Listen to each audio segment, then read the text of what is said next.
quelques mots le livre?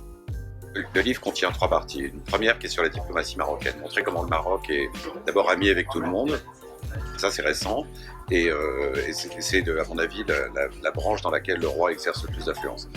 Le deuxième, c'est la situation du Maroc en termes politiques, économiques, écologiques, agricoles, etc. Montrer ce qui va et ce qui ne va pas.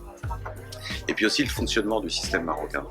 Comment la monarchie et le gouvernement, qui je le rappelle, est dirigé sur le papier par des islamistes, comment ce système arrive à s'équilibrer et faire en sorte que le pays avance, qui est aussi une première mondiale en ce sens. Et puis dernier point, c'est analyser le style du souverain, c'est-à-dire de Mohamed VI, c'est de regarder ce qu'il aime, ce qu'il n'aime pas, comment il travaille, comment il fait, et en essayant de mettre en évidence non pas ses vies privées qui ne regardent pas, mais tous les points sur lesquels c'est vraiment une personnalité originale. Pourquoi écrire un livre sur le roi? C'est pas tant un livre sur le roi que sur le système marocain, le système entre guillemets, c'est-à-dire la monarchie, comment fonctionne le pouvoir, comment fonctionne la démocratie marocaine, comment fonctionne le pays, son économie, ce qui va bien, ce qui va pas bien. Plusieurs livres ont été faits sur le sujet. Quelle est votre approche? Les livres ont été faits sur les 20 ans de règne de Mohamed VI. Nous, on a voulu prendre un angle radicalement différent, c'est de s'intéresser en fait à ce qui s'est passé dans les 10 dernières années ou les 5 dernières années. Et de mon point de vue, le Maroc a vraiment changé. Je le vois, j'y suis depuis 2008, en 11 ans, ça a radicalement changé. C'était les raisons de ce changement qui nous ont intéressés. Est-ce un livre critique ou plutôt flatteur?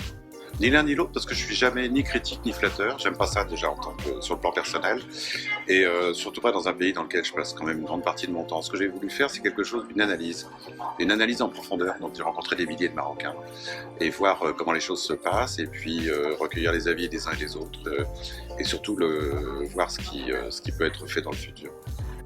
Où est-ce que vous êtes allé chercher les informations recueillies dans cet essai? Écoutez, Valérie Morales-Atias, qui est ma co-auteure, est au Maroc depuis 20 ans, moi depuis 11 ans à peu près. On a rencontré des dizaines, ou au moins une bonne dizaine de milliers de Marocains, du haut en bas de l'échelle. Pas le tout en haut, mais on a rencontré aussi le tout en bas. Beaucoup de patrons, de hauts fonctionnaires, de ministres, et ça nous permet, et aussi de diplomates et de résidents étrangers. Donc ça nous a permis d'avoir des avis, des informations qu'on a recoupées après par la suite. Comment ces personnes se sont confiées à vous, malgré le roi, qui reste un sujet délicat? Non, là, parce qu'on a été assez prudent pour plein de raisons. Donc, on avait pris un nom de code pour le livre. On n'a pas dit forcément qu'on écrivait sur le roi. Le livre s'appelle Le Roi parce que c'est le sujet central du Maroc, quand même, et de son action. Mais on n'a pas dit on vous interviewe pour écrire un livre. On l'a dit à quelques journalistes, autant à Casablanca qu'à Paris, mais sinon, c'était des discussions à bâton rompu sur tout et rien au Maroc. Qu'avez-vous voulu partager à travers ce livre aux Marocains?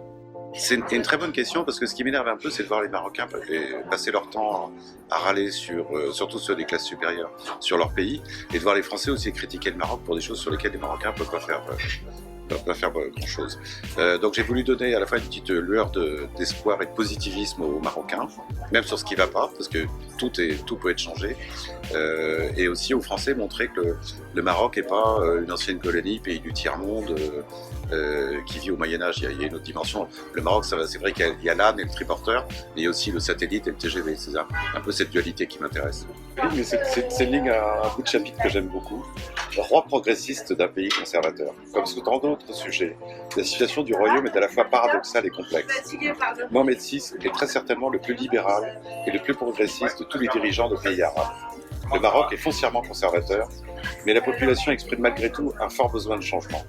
On peut résumer en une règle du jeu claire au plan juridique, politique et dans ses rapports avec l'administration. Le reste, vous le lirez vous-même.